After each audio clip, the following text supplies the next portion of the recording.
dell'abbigliamento popolare, questa volta adibiti del gruppo Sabita, che ci riporta anche alla leggenda del toponimo di questo paese, della Cerbiatta, legato tutta ad una storia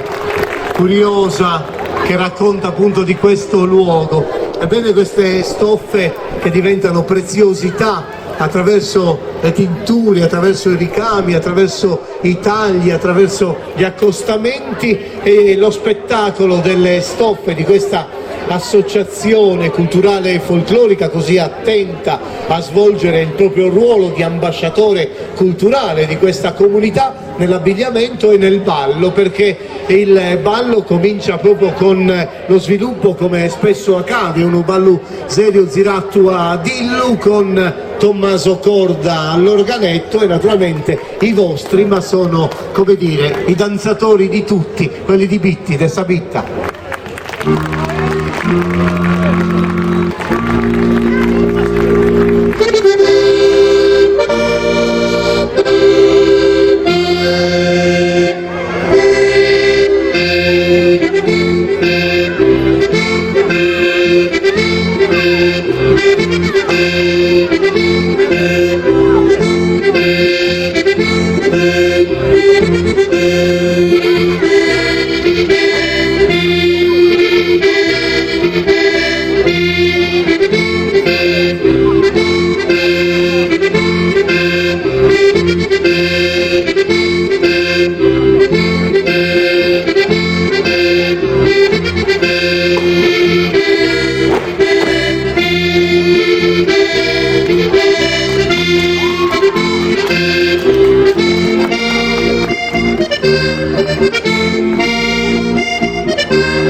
Allora, abbiamo iniziato con il ballo del gruppo di casa, una delle associazioni di Bitti, esattamente Sabita, e noi ci dobbiamo subito fermare, ma la trasmissione sarà ancora lunga e piacevole.